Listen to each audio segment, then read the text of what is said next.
Welcome दोस्तों, लक्ष्य educational centre में स्वागत है। आज देखते हैं हम ये क्वेश्चन। आप लोगों को इन क्वेश्चंस के आंसर आते होंगे। आपने हमारा लेक्चर पढ़ा, जो वीडियो पढ़ी है, ठीक है, आप उनको देखिए, उनमें इनका सॉल्यूशन दिया है। देखो, इसके लिए जब भी कोई क्वेश्चन है, उस क्वेश्चन के आगे उसका डिस्क्राइब हम कर रहे हैं, उसको डिफाइन कर रहे हैं, तो एक फिगर आपको दिखाते हैं, उससे इसको देखते हैं। एम्ब्रियोलॉजी डेवलपमेंट, ये आपको दिख रहा होगा जहाँ तक है। देखो क्या होता है, सबसे पहले स्पर्मेटोजेनेसिस होती है। स्पर्मेटोजेनेसिस को जब हम देख रहे हैं, ये स्पर्मेटोजेनेसिस है, ये पहली प्रोसेस है स्पर्मेटोजेनेसिस। स्पर्मेटोजेनेसिस में स्पर्म बनते हैं, वो स्पर्म आगे जाते हैं स्पर्म और oogenesis में, यानी गैमेटोजेनेसिस सबसे पहली प्रोसेस है। गैमेटोजेनेसिस जो प्रोसेस है, उसमें हमारे स्पर्म और ओवा बनते हैं, स्पर्मेटोजेनेसिस और oogenesis। अगर वो आपस में मिल रहे हैं दोनों, तो उसको हम फर्टिलाइजेशन कह रहे हैं। ये फर्टिलाइजेशन प्रोसेस है, जहां पर जाइगोट बन गया, दोनों फर्टाइल होने के बाद, एट फर्स्ट, सबसे पहले जब फर्टाइल हो रहा है, तो ये जो सेल है, ये कोशिकाएं हैं, ये कन्वर्ट हो रही हैं। सबसे पहले फर्टिलाइजेशन हो रहा है, सबसे पहले फर्टिलाइजेशन हो रहा है।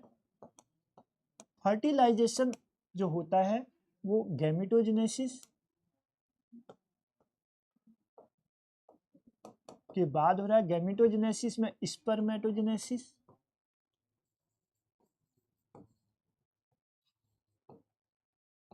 और oogenesis, ये दोनों आपस में मिल करके इन्होंने फर्टिलाइजेशन, समझ गए बात को, इन दोनों ने फर्टिलाइजेशन किया। फर्टिलाइजेशन हुआ तो अब ये फर्टिलाइजेशन हो गया, जो जो हमारा फंक्शन है, अब वो डिवाइड होना शुरू हो जाता है। और यहाँ पर पहले ये 2n में, दो सेल में, ये एक n सेल है, ये एक n सेल है, यानी कि एक स्पर्म और ओवा मिले, ये भी n, ये भी n, तो ये 2n में कन्वर्ट होना शुरू हो जाता है। टू सेल, फिर 4 सेल, ठीक है। इसके बाद फिर यही फंक्शन चलता है, ऐसे और ऐसे, 1 2 3 4, 4 सेल। तो इस प्रकार सेल आगे बढ़ती जाती हैं, फिर जाकर के 1 2 3 4 8 सेल, 1 2 3 4 5 6 7 8 सेल, 4 सेल पीछे होते, 4 आगे होते, 8 सेल में कन्वर्ट होता है, ठीक है। तो स्क्वायर में, क्योंकि दो हैं हमारे पास, एक स्पर्म है, एक ओवा है, दोनों एन सेल जब मिलते हैं तो 2n बनता है, फिर वो डबलिंग में, ट्वाइस में डिवाइड होता है। तो इस डिवीजन को हम क्लीवेज कहते हैं, क्लीवेज कहा जाता है। क्लीवेज होता है, क्लीवेज जब 16 to 34, कहीं पर 64 भी लिखा होगा, तो एक ध्यान देना इस चीज को। यहाँ पर देखो, ये लिखा है हमने 16 to 32 सेल्स। जब कोशिकाएं 16 से 32 हो जाती हैं, इसके बाद की भी प्रोसेस होगी। 8 के बाद 16 होगा, 16 के बाद 32 होगा, फिर ऐसे आगे बढ़ते जाएंगे, ठीक। और एक स्टेज ऐसी बनती है जो ball like, cricket ball like structure बन जाता है।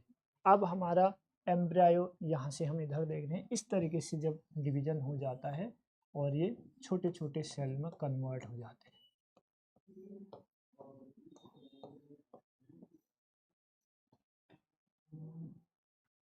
और सेल्स दो प्रकार की दिखती है, थोड़ी सी अपर साइड की छोटी छोटी दिखती है, और नीचे का जो पार्ट्स होता है वो बड़ी दिखती है। तो इस स्टेज को हम मॉरुला स्टेज कहते हैं। ये है वो स्टेज, ये है मॉरुला स्टेज, मॉरुला स्टेज। तो क्लीवेज, फर्टिलाइजेशन होगा, उसके बाद क्लीवेज होगा, क्लीवेज के बाद मॉरुला स्टेज आएगी। मॉरुला में फर्दर जब डेवलपमेंट आता है, तो उसके बाद गेस्टुलेशन होता है, गैस्ट्रुलेशन के लिए अगर हम ह्यूमन की बात करें लगभग 3 वीक की बात गैस्ट्रुलेशन हो जाता है। गैस्ट्रुलेशन जब होता है तो वहाँ पर अब हमारे पहले ब्लास्टुला भी आएगा, ब्लास्टुलेशन होगा, ब्लास्टोसील बनेगी, उसके बाद गैस्ट्रुलेशन आएगा, फिर जा करके हमारे फंक्शन यानी बॉडी फंक्शन करने लग जाती है। गैस्ट्रुलेशन आने में 3 वीक लगते हैं। तो यहाँ पर इस क्वेश्चन को आप समझ गए होंगे इतना कि which process immediately follow fertilization, fertilization के तुरंत बाद कौन सी प्रक्रिया प्रारंभ होगी।